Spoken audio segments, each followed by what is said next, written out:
The hate in MAGA. All right.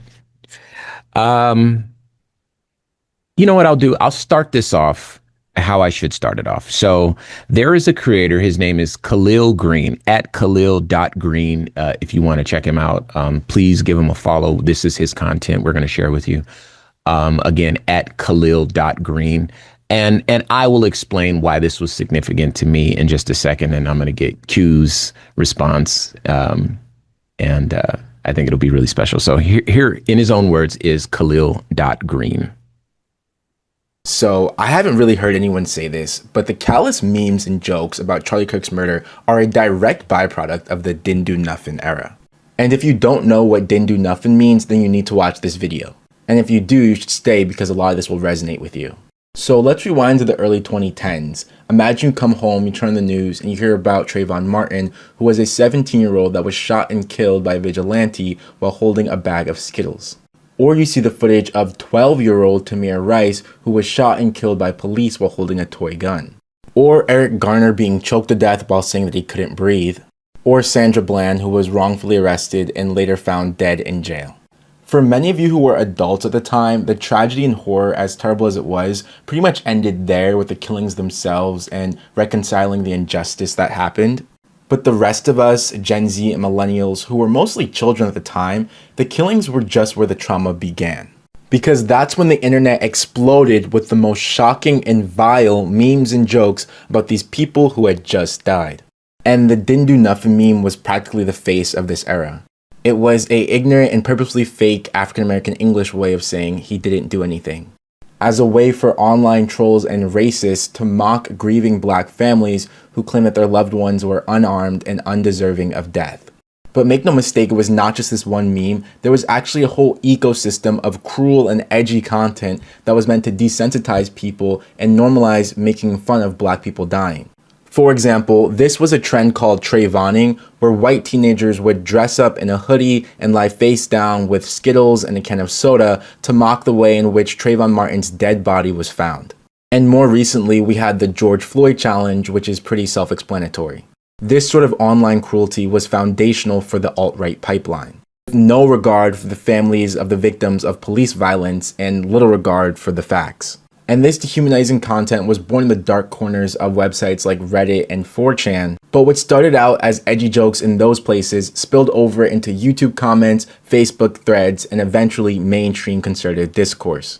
And while Charlie Kirk may not have been at the beginning of this phenomenon, nor was he necessarily the furthest right, he absolutely benefited from its culture and actively participated in its expansion. He spread content that told lies and was meant to smear figures like Breonna Taylor and George Floyd soon after, if not immediately after, they were killed. And just to add on to that, a lot of people are focusing on only the direct quotes from Charlie Kirk himself, but that leaves out the organization that he founded and just how badly it contributed to this issue.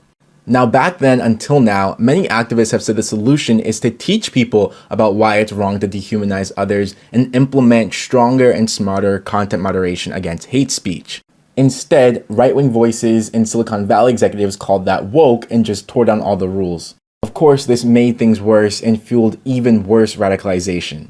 For example, I recently wrote about the George Droid meme and how crazy and depraved this culture of mocking death had become in the wake of recent changes on platforms that allow unfiltered hate speech. But all of that fell on deaf ears, of course, until now.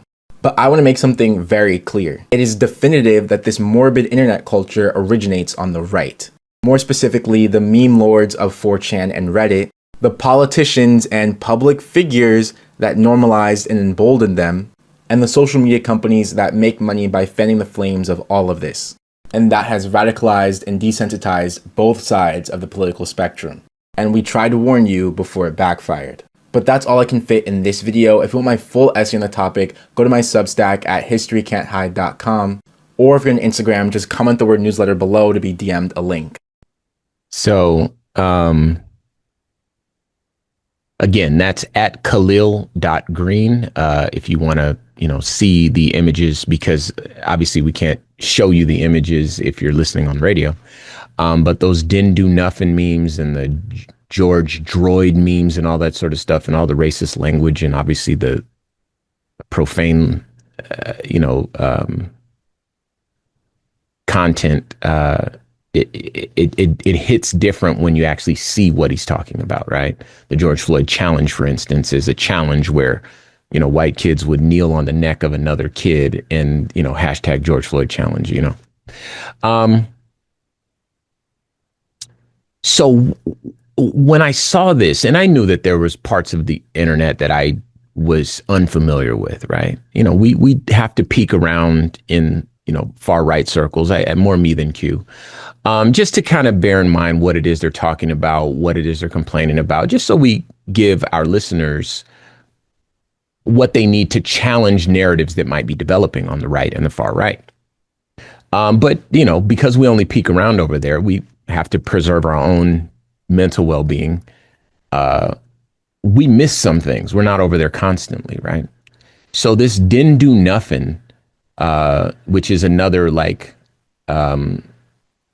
racial slur, basically. Didn't do nothing is, again, the term that people would use to describe a black person who was killed because of the police or because of, something. And there was no justice for those people, and these families were grieving.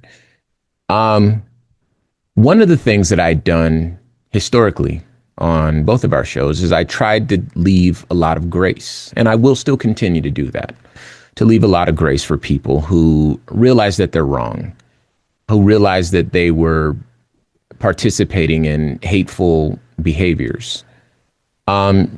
Just because I know that people are on various journeys, and I have to be the person, if no one else will be this person, that will allow folks to come over, give them a hug, and say, welcome back home, right? It sounds silly, but that's just how my heart beats, okay? But I had no idea that the hate ran that deep for so long. And Q, I know you're going to let our listeners know that you did try to tell me over and over again. But for so long, I thought people were simply just uninformed, or I thought they were, who knows? I think that I provided a lot of excuses, because the idea that people just wanted to be hateful and wanted to be cruel and wanted to be mean was just so unconscionable for me. And to be fair, I recognize that meme culture is for young people, and young people make mistakes and they're still figuring out who they are. But this is so vile and so hurtful that it feels like, the hate in the MAGA movement runs a lot deeper than I originally thought. Q, please. Didn't do nothing.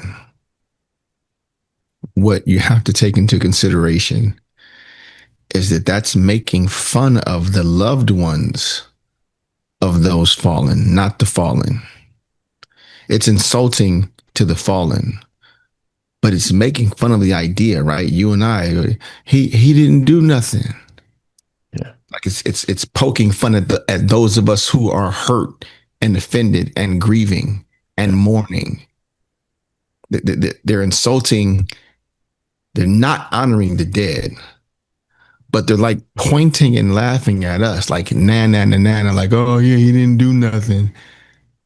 So it's a deeper level of cruel, hateful rhetoric. And these same people will call us disgusting for not solemnly and in reverence and in solidarity to God and country, paying homage and showing respect and mourning sadly in the wake of the demise of someone like Charlie Kirk. Honor their heroes, no matter how vile they are, no matter how they spoke about you and those you care about. But when it comes to not your heroes, but your children, your fathers, your mothers, your neighbors, your friends, your children, your daughters, they make memes about it and collectively laugh about it. The leaders, the pundits, the talk show host, all of them. So for us, it's the blatant hypocrisy over and over again.